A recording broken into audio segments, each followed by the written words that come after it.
Бұл малина өсіріп бастағанымыз бір 6 жылдың жүзі болды. Бұл сортқа өткенімізге биылғы жаздан май айынан бері өстіріп азыр түшін беріп атқан уағы. Үйде огородта 26 сотық жеріміз бар.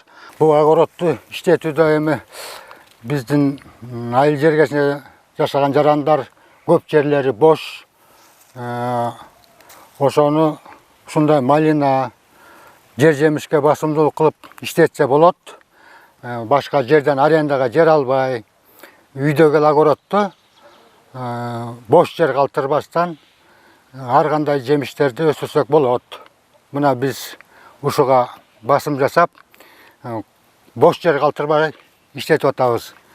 Эмеге малина, клубника бардык эле жер жемиштикке жанагындай химиялык эмелерди колдонбойбуз. Өзүбүздө өндүрүлгөн биогумустун гумус менен анан ачытылган чөптүн суусу менен азыктандырып, ошо менен түшүмдүүлүгү жогору болот экен. Бул чөптү 200 литрлик бочкабыз бар.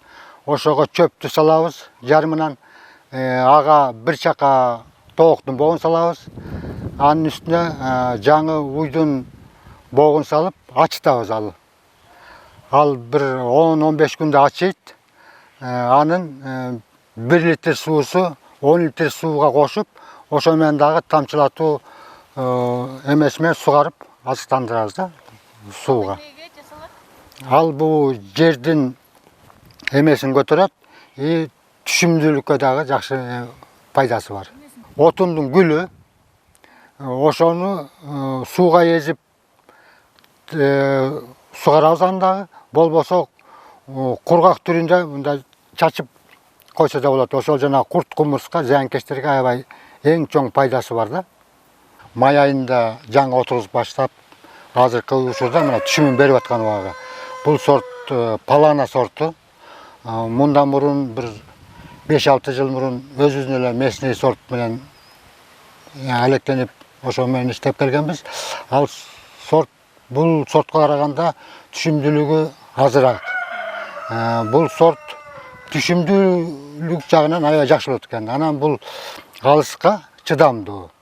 Мына азыр көрдүңүздөр го өзүңүздөр. Эмеси даны мындай чоң-чоң болот экен. Анан тамчылатуу сугаруу системасы ушул.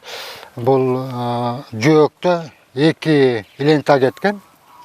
2 мындай шлангылар кеткен.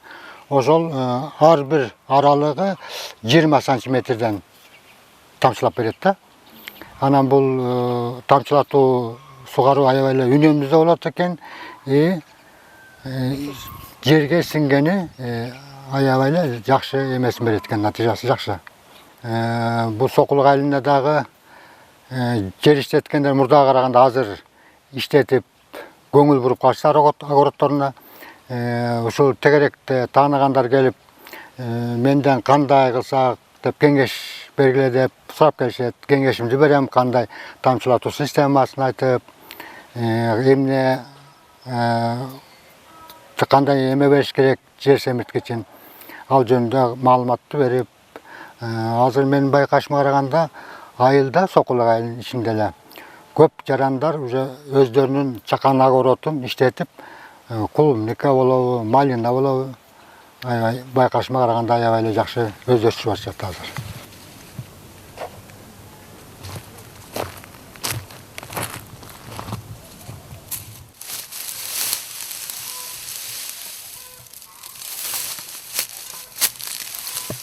Өзүбүз мал кармайбыз.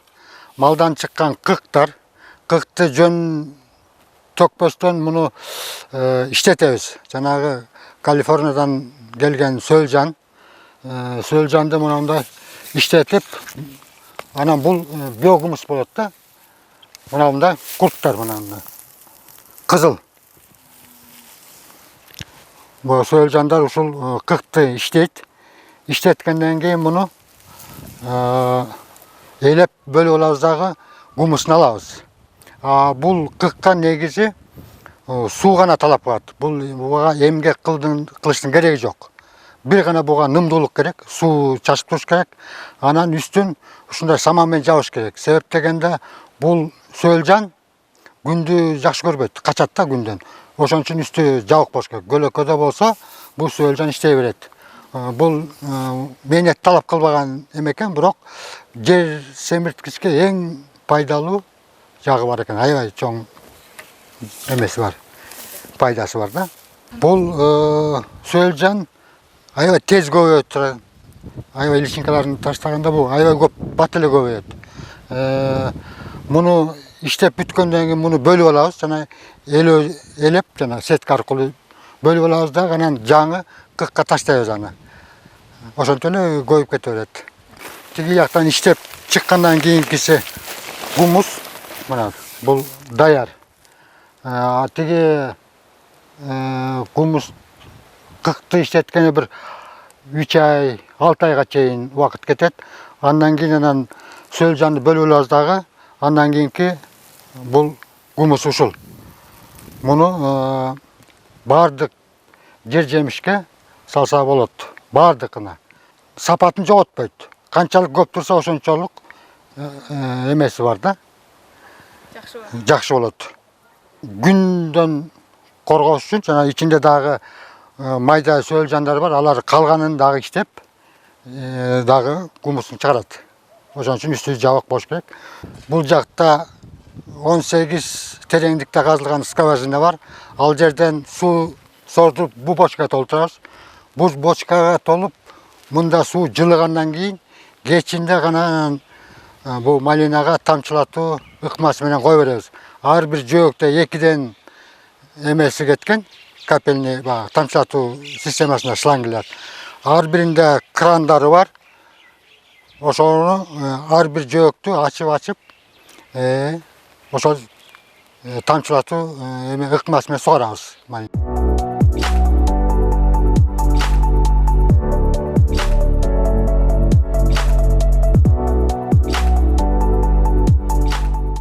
Сырттагы малинадан тышкары клубника да бар. Бул клубника 100 сорт бар бул жерде. Азия деген сорту, ана Флорида дегени бар. Анан Монтере деген сорту бар, 100 сорт. Бул бир жолу түшүм берет, жазда, эрте жазда түшүм берет. Азия деген сорттор, ушу 2 сорттун түшүмдүүлүгү жакшы. Дандары чоң-чоң болот. Азыркы учурда бул түшүм берип бүткөн. Эми мындан көчөт алабыз. Эми ото подпленка деп коет экен. Мындан ото чыкпайт. Мунун убагында сугаруу, анан мурутун кесип, кыркып туруу аябай эмгек талап кылат да. Ушул жагы бар. Бул эрте бере турган түшүмү. Мындан тышкары бул жакта ушул жаздын алдында, май айында, майдын орто ченинде отургузганбыз. Бул кеч күзгө чейин бере турган түшүм. Тиги октябрь, ноябрга чейин түшүм берет. Мына азыр болсо мына дандар жаңы байлап, жаңы гүлдөп аткан учуру. Эң негизги бул эске ала турганы, мунун өзүнүн жана бир зыянкечтери бар. Ошону убагында дарылаш керек. Антпесе клубниканын бул жалбырагын жеп коет экен. Ошол жагы бар да. Эң негизги эмес ошол. Ана калганы убагында сугарып эле муруттарын кесип туруш керек болду. Дыйкандарга, огород иштеп турган дыйкандарга айтат элем, малинабы, клубникабы эмгек кылса, элибизде айтат го, эл эмгегин жер жебейт деп. Эмгек кылса эле бул үзүрүн берет. Малина болобу, клубника болобу, мээнет кылсын. Мээнет кылса эле болот.